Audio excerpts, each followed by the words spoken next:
Welcome to the Willy McD and CRollur podcast.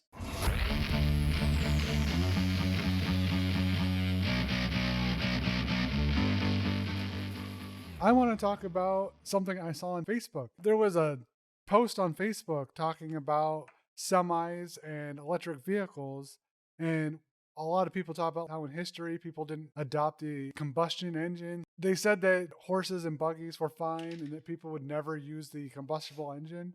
And my take on it, on this whole thing, is that we don't currently have the infrastructure. I've been told by a couple people they're building it, but we don't currently have it.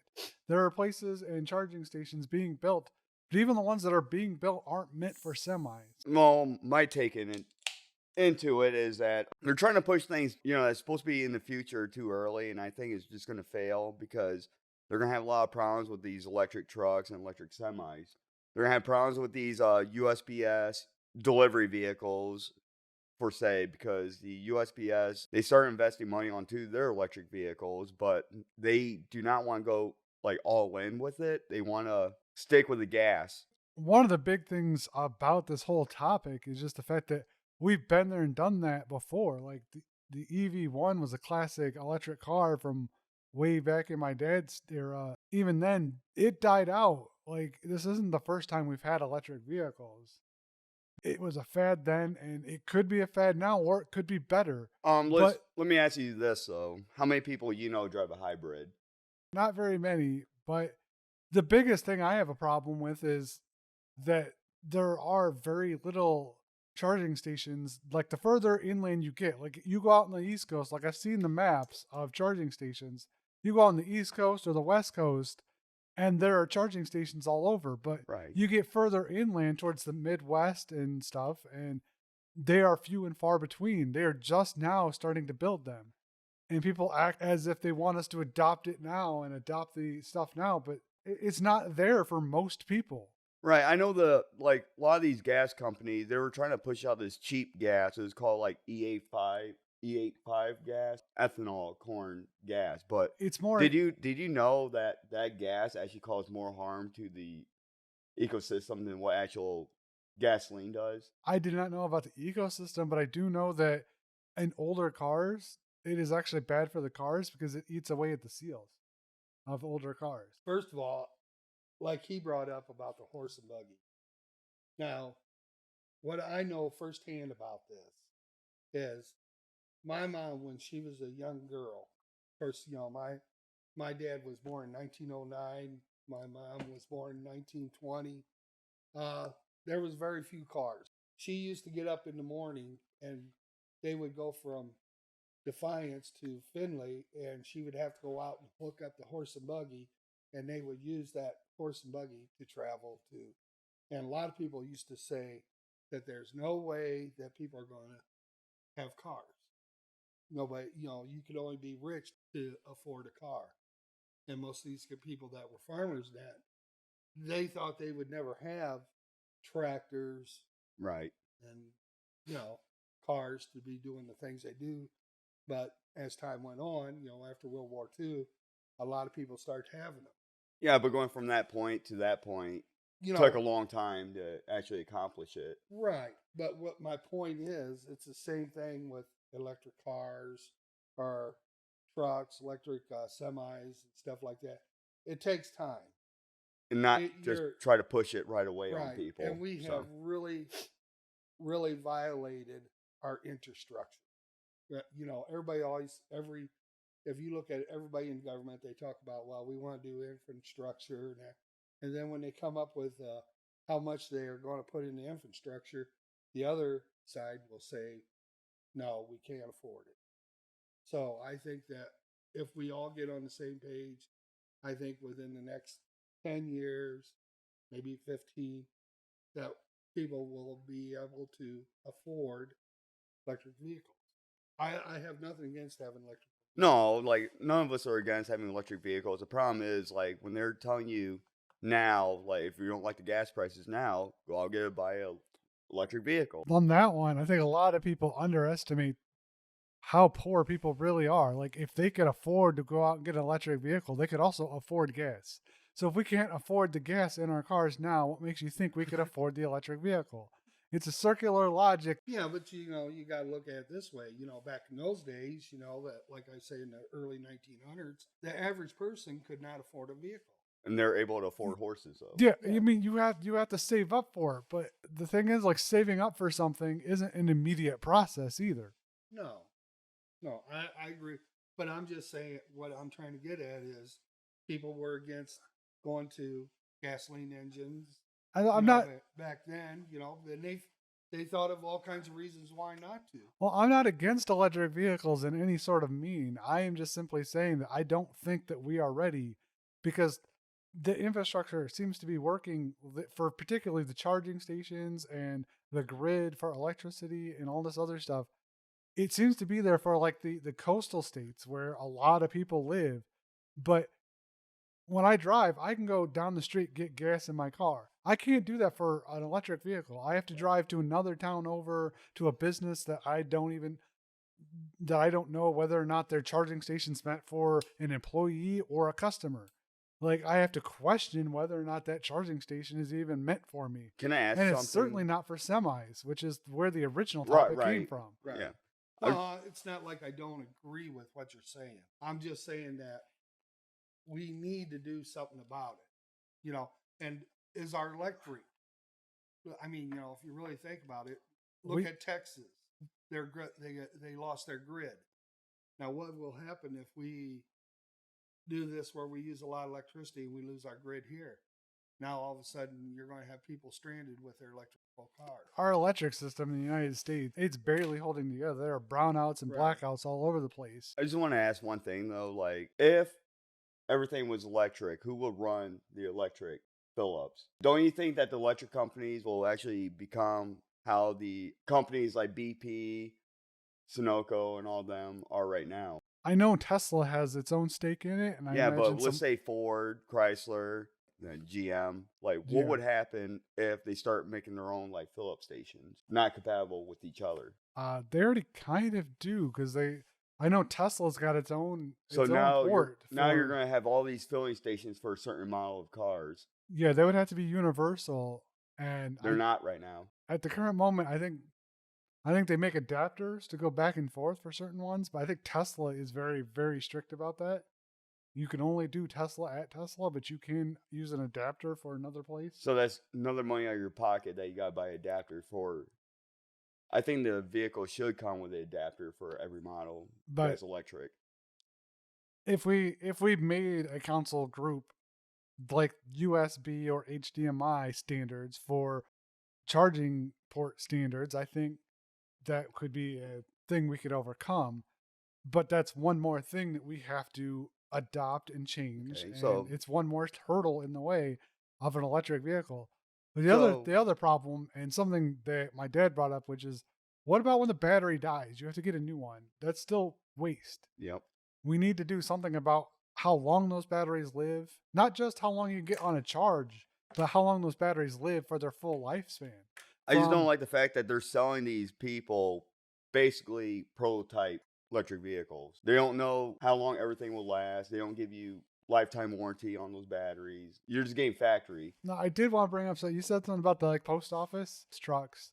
They have an interesting history in which those are old vehicles that they've had for a long time. They specifically designed them to do the job that they were supposed to do.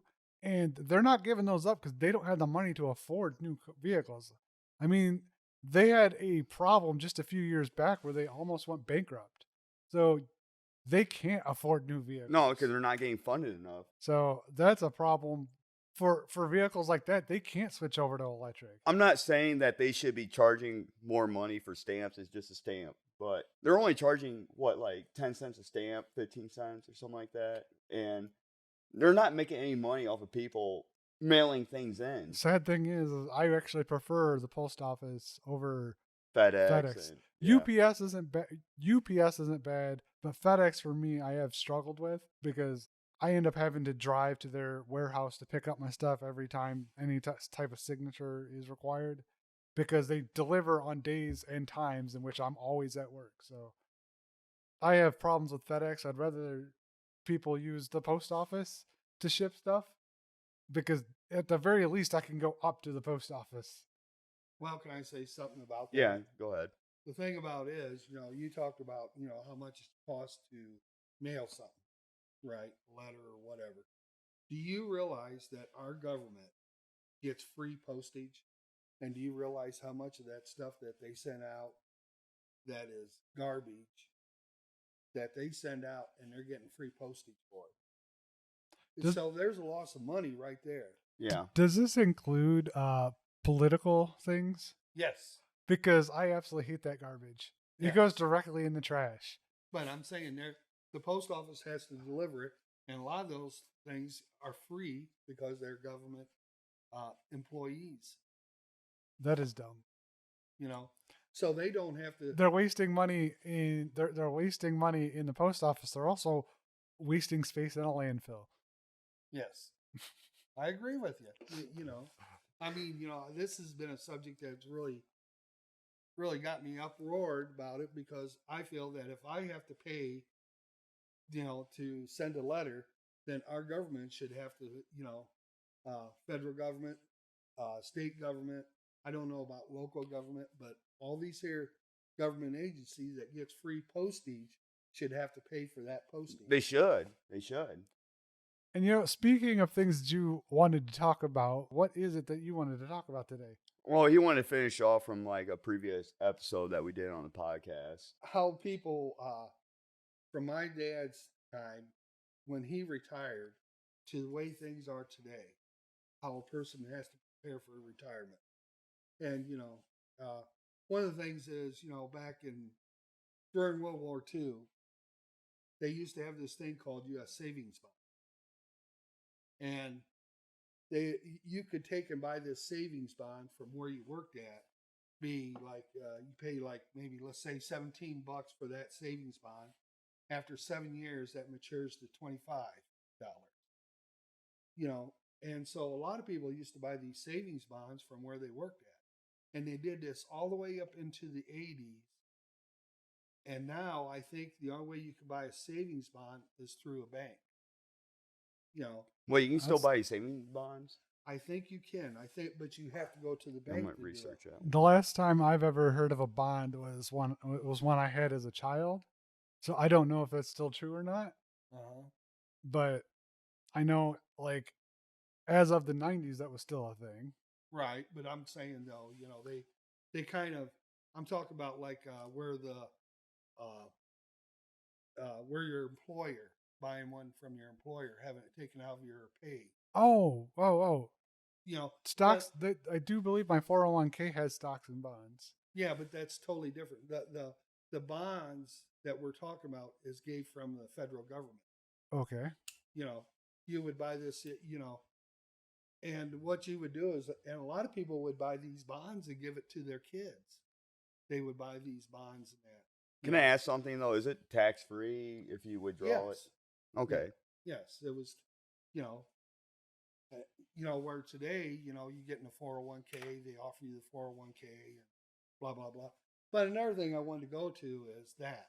And, and I used to go when I was at school, when I was in the younger days of my school, like kindergarten, first grade, second grade, up until I think the fourth grade, we could buy U.S. savings stamps. And the teacher would keep your book, and you go in there and you pay a quarter for this stamp. For every quarter you put in the machine, you got a stamp and you put it in a little book. Well, then what you would do is at the end of the school year, if you had a full book, you could either keep it or you could take it to the bank and they give you $10. Oh, no shit. I've never heard of that. Yes. Wow. I would never expected that But one. these are ways, people used to save money back in, my earlier years. I mean, even when I was in the Army, I could have U.S. savings bonds. I could invest in U.S. savings bonds, and they'd send me a bond every month. And if I held on it for 7 years, I could cash and get $25. Or they even had higher ones, like $50, $75, $100, and things like that. But those are things that just for stamps, huh?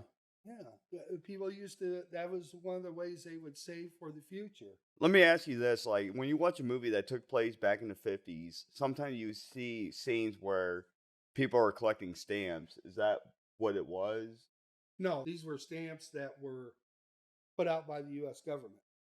You know, Okay. and more than likely, when you seen people collecting stamps, they were probably just collectors. You know, but yeah, I mean, these were like things like they saved. A lot of the older people used to save for their retirement. Plus, they had. It used to be that every factory had to have, if they had a certain amount of employees, they had to have a retirement fund. Today they kind of like they use the 401k. A lot of Yeah, companies, 401k.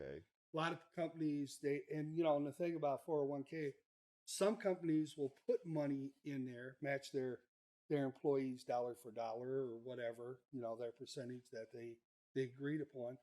But if they have a loss, if it was a bad year for the company, they Then would it, put no money into your 401k. yeah, and Ooh. then if you decide to withdraw it, then you take a big penalty. A lot of companies think robots can do a better job than what an actual human being can do. I can tell you they can only do what the programmer tells them to do, and a lot of times they still fail. They still fail. They had one that they've taken out at our work for repeatedly failing. Like they had it in there and it did one specific job and it kept going down and failing. They eventually took it out. They were trying just to get rid of a job, but the robot just kept failing every time. I don't know what was going on, but like the robots, they fault out a lot for some reason. Well, the problem with a lot of companies are they try to save money. They're like, well, this will save us in the long run if we just, take away a job, replace it with a robot. Then, we can save money later on. But no, because they end up spending more money trying to fix that robot to make it actually 100%. Yeah, because you're paying somebody a higher rate of money to come out and fix it every 5 minutes. And I tell you what, though, I think a lot of these people that work on that, I think they try to milk the money too. They'll pretty much put a band-aid on it and watch it fail and be like, oh, I'm making more money. You just got to work on this thing. And I'm pretty sure they know how to fix it. Well, some of it is actually just replacing it with something that works better. But even then, you also have to consider that, as I said, Well, that's robots, what I'm saying, a Band-Aid. robots will literally do what you tell them to do. But unfortunately, if anything goes wrong before that robot, it doesn't know what to do. If the screw doesn't line up in the like if you're trying to shoot a screw, a human can be like, "Oh, that screw's slightly off. I'll shoot it at a different angle." A robot ain't gonna know that. It's gonna try to shoot it straight in. Right through the fucking thing. It's going to force its way in. But I also have seen videos of robots that literally, like, it was an arm that picked something up and moved it, and something had dropped in its way and it wrecked the crap out of it trying to move the part it was supposed to be moving from point A to point B, and it dragged everything between point A and point B with it. It wrecked everything. Well, apparently they do a better job than humans if they want that. If everything went as planned, robots could do physical labor better than humans just because they could do it repeatedly without breaks, without paying them an hourly rate. You still have to do maintenance, and I think that's one thing that companies forget is that you have to do maintenance on these machines. That's probably why so many of robots break, is because they don't do maintenance. I think you have to reprogram them ever so often too, because I think with programming, something slips. You get hackers, Wi-Fi goes down, internet goes down, then you have to reset it, right? Yeah. Well, even in a factory though, where that's And I not think that's what a lot of the problems are. Like the Wi-Fi will cut out and it'll change the whole list of the programming. well. If you change like one little digit on the programming, and it will cause machine to malfunction. Yeah, that actually, speaking of that, my dad worked on a machine once where they sped up the line, they sped up the machine to work faster, and the machine kept breaking down. He looked at it and saw that as the machine was going faster, it was hitting its end, it was hitting the end points and slamming into stuff, Yes. and it was breaking the machine. So it is the programming then. They changed the program to run faster, but didn't realize that physics said that if you run it faster, it will break itself. Because to go faster, it has to go from point A to point B. If you move your hand slowly, you can stop. If you move your hand fast towards a wall, you're not gonna be able to stop. You're just gonna hit that wall. And what it was doing is it was hitting the end stop, and slowly over time it was wearing against the end stop, and it was eventually breaking itself. I've seen that many a times where we would have, when I worked at certain factories, every time we'd have like a little glitch in the electric, all of a sudden the machine would go down, or you would have to go and reprogram it. I've been on machines that when the electricity would go out, they would crash. Where an arm would either drop and the machine would close itself, or do more damage because they didn't program it right. You know, and then once the power goes out, you've seen it with your laptops and stuff like that. Be in the middle of something, all of a sudden, boom. Yeah, but you see it many times when they reprogram the computer on the whatever you're working on. They would just walk away, like, all right, everything's good. But sometimes that you might have to add some things in there, Right. to get it working right. Oh, And half time they don't do it. sometimes they always want stuff to run faster. Sometimes you push it to the point that even machines can't run faster. You'd have to redesign the machine to run faster because you're pushing it against the limits of physics, even. Yeah, I agree. Well, with you on that even one. even hydraulics will fail you if it's under pressure. Yeah. Because But it works on pressure. Yeah, you can't expect just never-ending speed. But even then, you have to realize that stuff wears out eventually. Even if you replace people, you still have to fix the machines. and you're paying people more money to fix the machines. The goal is to pay people to do preventative maintenance before the machines completely break, so that you're not paying like an emergency fee and all this other stuff. But in the end, people are better for adaptable work, whereas robots are not. And I think that's where a lot of companies run into problems. You think they're trying to move too far ahead, just like with like electric cars and everything? Too? I don't know. Eventually, I think all physical labor will be done by robots. But until then, you still need people. Yes. Yeah, I agree with you on that one.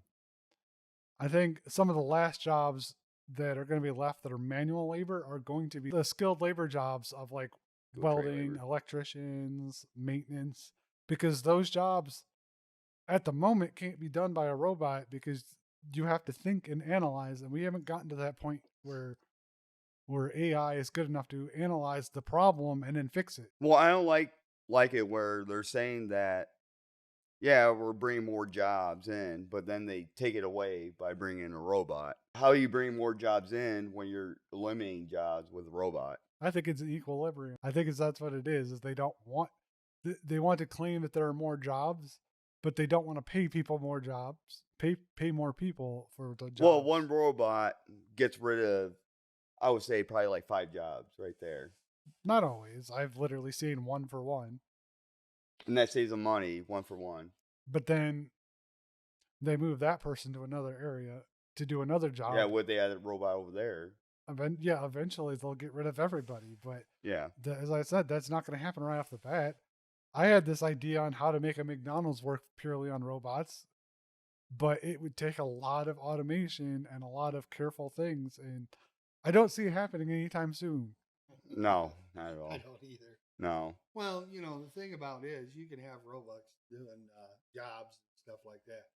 But in the long run, you're going to have a human being sitting there inspecting the parts. Because I don't care what anybody says that, robots don't do that good of a job for looking for little flaws and stuff. They're just programmed to move. And that's what goes back to what I was saying originally, which is that robots do exactly what you tell them to do. They don't count for little tiny errors that happen. They like if there's a problem with a part, it's not going to know the difference. It's just gonna weld this part together. Even if it's like it should be flush up against it, but it's little cocked. It's not going to know that. It's just going to weld the cocked pieces together rather than flush. Whereas a human would know, hey, I got to adjust that piece. Yeah, that's true. We done. So I did want to talk about one other thing. You wear Crocs. I do wear Crocs. Just at home, because at work I wear steel. Oh my God, you're laughing about it. Yeah, I wear Crocs. The reason why I wear Crocs, because I don't know, they're comfortable. I don't see how a rubber shoe is comfortable. You ever own Like it's Crocs? just flat up. No, but it's just flat up rubber.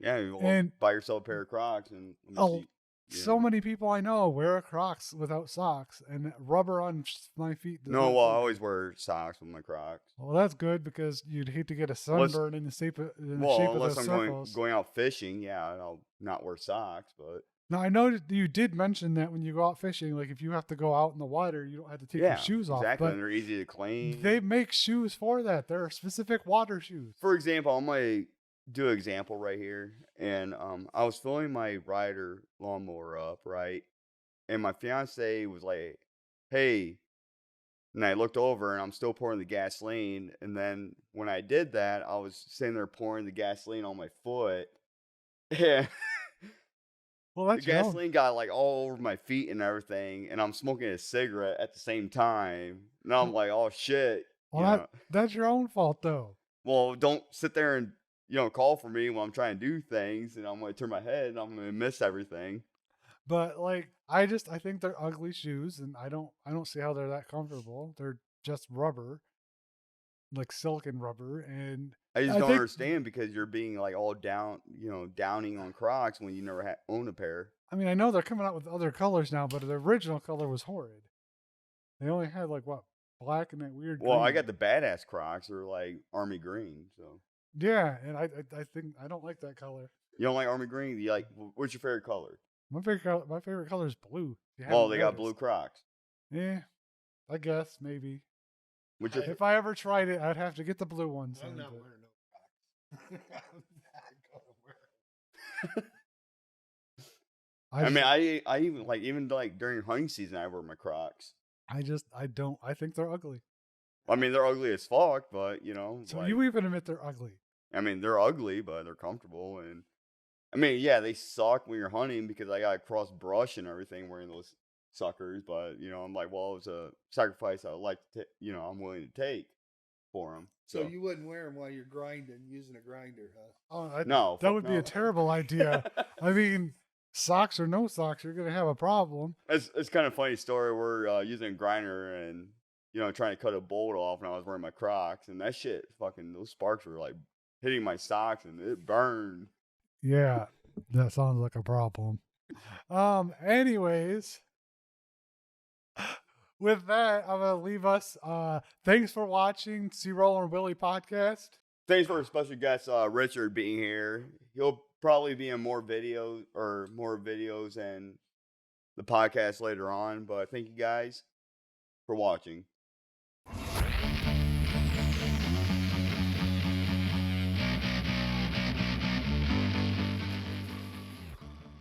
Willy's full of crock.